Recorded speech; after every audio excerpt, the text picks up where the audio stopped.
नमस्कार मित्रों, स्वागत है आपका हमारे चैनल में। आज आपके समक्ष महाशिवरात्रि पर लगेगा भद्र या जाने भोलेनाथ की पूजा का शुभ मुहूर्त। हर साल महाशिवरात्रि का पर्व महादेव और माता पार्वती वैवाहिक वर्षगांठ के रूप में मनाया जाता है। इसे शिव पार्वती के मिलन का दिन भी कहा जाता है। मान्यता है कि इस तिथि पर शंकर जी और देवी पार्वती की पूजा करने से वह प्रसन्न होते हैं और सभी कष्टों का निवारण करते हैं। वहीं महिलाएं वैवाहिक जीवन को सुखमय के लिए महाशिवरात्रि पर निर्जला उपवास रखती हैं। पंचांग की माने यह व्रत फागुन में कृष्ण पक्ष की चतुर्थी तिथि पर रखा जाएगा।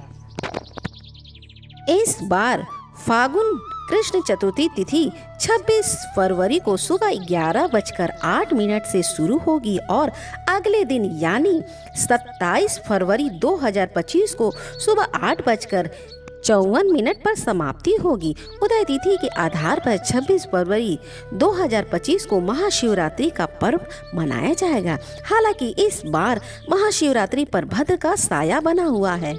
ऐसे में सवाल यह है कि भद्र होने पर महाशिवरात्रि पर पूजा का शुभ समय क्या होगा। तो आइए जानते हैं। महाशिवरात्रि भद्रकाल का समय पंचांग के अनुसार 26 फरवरी 2025 को महाशिवरात्रि मनाई जाएगी। इस दिन प्रातः 11:08 से रात्रि 10:05 तक भद्र का साया बना रहेगा।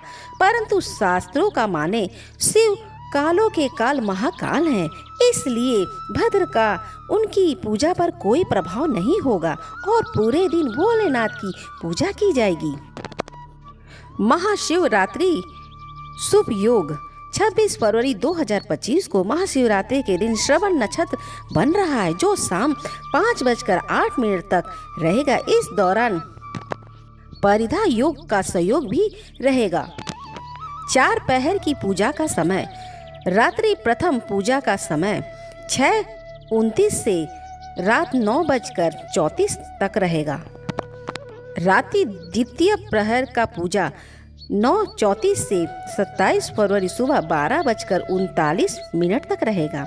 रात के तृतीय पहर पूजा का समय 27 फरवरी को रात 12:39 से सुबह 3:45 तक रहेगा।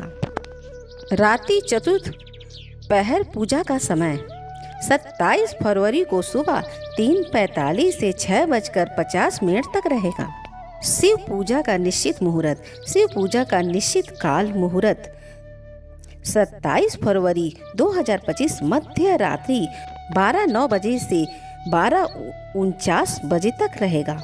निश्चित काल पूजा की कुल अवधि 50 मिनट तक है। महाशिवरात्रि व्रत पारण का समय ज्योतिषियों की माने तो महाशिवरात्रि व्रत पारण का समय 27 फरवरी को प्रातः 6:48 से 8:54 तक रहेगा। 4 पहर की पूजा में मंत्र जाप। प्रथम पहर का मंत्र ही ईशानाय नमः। दूसरे पहर का मंत्र ही अघोराय नमः। तीसरे पहर का मंत्र ही वामदेवाय नमः। चौथे पहर का मंत्र ही सगोजतय नमः। महाशिवरात्रि पर पौराणिक कथा जरूर सुने। यह कथा सुनने से मिलेगा पूरे व्रत का लाभ। महाशिवरात्रि व्रत कथा चित्रभानु नाम का एक भील शिकारी की कथा है, जिसने अनजाने में ही शिवरात्रि का व्रत किया। रात भर जागते हुए चित्रभानु ने अनजाने में ही महाशिवरात्रि पर शिव जी के ऊपर बेल के पत्ते अर्पित किए, जिसके पुष्प से वह शिवलोक में स्थान पा गया। महाशिवरात्रि के दिन इस कथा का पाठ करने से व्यक्ति के पाप कट जाते हैं और शिवलोक की प्राप्ति होती है। महाशिवरात्रि व्रत में शिवरात्रि व्रत की कथा का पाठ करना बहुत ही शुभ और फलदायक माना गया। शिव पुराण में इस व्रत की महिमा बताई गई है। शिव पुराण के अनुसार जाने अनजाने में भी जो व्यक्ति और जीव महाशिवरात्रि का व्रत कर लेता है, वह शिव कृपा का भागी बन जाता है और उसे यमराज के दूत भी दूर रहते हैं। इसलिए महाशिवरात्रि व्रत में शिव भक्तों को महाशिवरात्रि व्रत की इस कथा का पाठ जरूर करना चाहिए। महाशिवरात्रि व्रत कथा। पूर्ण काल की बात है। चित्रभानु नाम का एक शिकारी था। वह शिकार कर अपने परिवार का पालन पोषण करता। उस शिकारी पर साहूकार का काफी कर्जा था, लेकिन वह उसका कर्जा समय से नहीं चुका पाया। फिर साहूकार ने शिकारी को शिव मठ में बंदी बना लिया। जिस दिन उसे बंदी बनाया गया उस दिन शिवरात्रि थी। चतुर्दशी के दिन उसने शिवरात्रि व्रत की कथा सुनी और शाम होते साहूकार ने उसे अपने पास बुलाया, ऋण चुकाने के बारे में कहा। उसके बाद वह फिर शिकार की खोज में निकल पड़ा।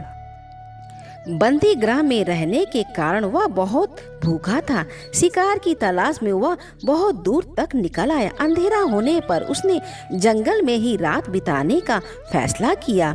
एक पेड़ पर चढ़ गया। उस पेड़ के नीचे शिवलिंग था जो बेलपत्र के पत्तों से ढका हुआ था। शिकारी को उसके बारे में कोई जानकारी नहीं थी। पेड़ पर चढ़ते समय उसने जो टहनियाँ तोड़ी वह शिवलिंग पर गिरती रही। इस तरह से भूखे प्यासे रहकर शिकारी शिवरात्रि का व्रत हो गया और शिवलिंग पर बेलपत्र भी चढ़ गया।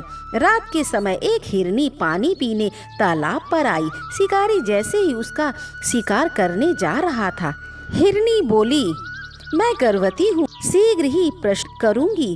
तुम एक साथ 2 जीवों की हत्या करोगे। मैं बच्चे को जन्म देकर तुरंत तुम्हारे सामने आ जाऊंगी, तब मुझे मार लेना। शिकारी ने हिरनी को जाने दिया। इस दौरान अनजाने में कुछ बेल पत्र शिवलिंग पर गिर गए। इस तरह उसने अनजाने में प्रथम पहर की पूजा भी संपन्न कर ली। कुछ देर बाद एक हिरनी उधर से निकली। जैसे ही शिकार उसे मारने के लिए धनुष बाण चढ़ाया तो हिरनी ने विनम्रता पूर्वक निवेदन किया, शिकारी, मैं थोड़ी देर पहले ही ऋतु से निर्मित हुई हूँ। कामतुर विहरणी हूँ। अपने प्रिय की तलाश में हूँ। अपने पति से मिलकर मैं तुम्हारे पास आ जाऊंगी। शिकारी ने उसे भी जाने दिया। रात का आखिरी पहर बीत रहा था, तभी कुछ बेलपत्र शिवलिंग पर गिरे। ऐसे में शिकारी ने अनजाने में अंतिम पर पूजा कर ली। इस दौरान वह एक हिरनी अपने बच्चों के साथ आई। उसने भी शिकार से निवेदन किया और शिकारी ने उसे भी जाने दिया। इसके बाद शिकारी के सामने एक हिरण आया। शिकारी ने सोचा, अब तो मैं इसे नहीं छोड़ूंगा, इसका शिकार जरूर करूंगा। तब हिरण ने उसे निवेदन किया कि मुझे कुछ समय के लिए जीवन दान दे दो। शिकारी ने पूरे रात की घटना उस हिरण को सुना दी।